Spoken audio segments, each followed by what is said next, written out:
किसी भी underworld don को रॉबिन हुड दिखाने का जो चलन है, जैसे कई फ़िल्में हैं, मैं नाम नहीं लूँगा, आपने भी देखी हैं, कि उसमें ऐसा दिखाया जाता है कि वो डॉन तो है या वो इल्लीगल काम तो कर रहे हैं, लेकिन साथ ही साथ वो गरीबों के मसीहा है या लोगों की मदद कर रहे हैं।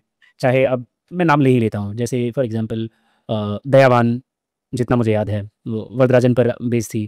फिर उसके बाद जो Ajay Devgn starrer once upon a time in Mumbai, जो हाजी मस्तान की लाइफ में थी।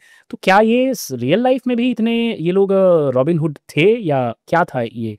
क्या वो सिर्फ बिजनेसमैन थे जो ऑफ कोर्स एक इलीगल बिजनेस करते थे, लेकिन इतने क्या कहते हैं, वायलेंट नहीं थे? क्या है सच्चाई, मतलब रियलिटी क्या है? ग्रे ट्रुथ क्या है उनकी ज़िंदगी का? वो हिंसक थे, हाँ जी। अपराधी थे, रक्तपात करते थे, ये एक सच है।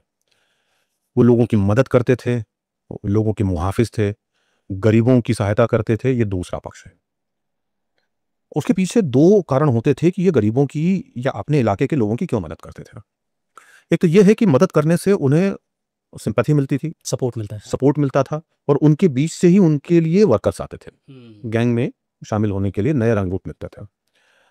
वक्त के हिसाब से उन लोगों के साथ में एक कनेक्टिविटी बनने के कारण ये होता है कि अपने इलाके के लोग जो हैं फिर वो पुलिस को मुखबिरी वगैरह भी नहीं करते या दूसरे के लॉयल होते हैं। लॉयल होते हैं।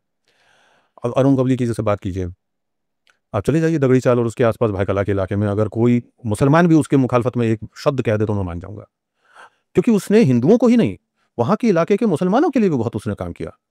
उसने वहां पर एक जिम बनवाया, कोई भी जाए हिंदू मुसलमान कोई प्रॉब्लम नहीं।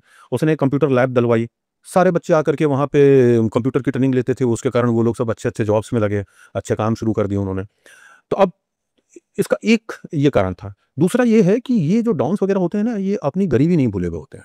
हुँ। उन्हें अपना वो वक्त याद होता है कि कैसे मैं एक एक आधी आधी रोटी के लिए तरसा हूँ। तो जब उनके पास पैसा आ जाता है ना, तो वो भी चाहते हैं कि जैसे मेरे पास पैसा आ जाए तो मैं चाहूंगा कि मैं अपने बच्चों को वो सारे खुशियां दूं जो मुझे मेरे माँ बाप से नहीं मिल पाई या मुझे मेरे वक्त में बचपन में नहीं मिल पाई। तो वैसी ही चीज उनके मन में भी होती है कि यार हमने अपने बच्चों को तो सब दे ही दिया है, हम दूसरों को भी क्यों ना दें। पैसा तो आ ही रहा है ना, और ऊपर से ये है कि हम तो अमीरों को लूट करके और गरीबों में बांट रहे हैं, तो उनको उस चीज का भी एक नशा होता खुशी है, हुक मिलती होता है। है। तो ये सारी चीजें मिल करके उनके मतलब उस सिक्के के दो पहलू बनते बनाते हैं, हैं। जी। जिसमें एक जो है लाल है और दूसरा सफेद है। यहाँ काला और सफेद नहीं कहूंगा, लाल इसलिए क्योंकि रक्तपात करने वाले तो लोग रहे हैं। ये एक बहुत नॉर्मल सी चीज है। और ये मेरा ख्याल है कि सिर्फ हिंदुस्तान में ही नहीं है, हिंदुस्तान के हर हिस्से के अलावा पूरी दुनिया में वर्ल्ड वाइड फिनोमेना है।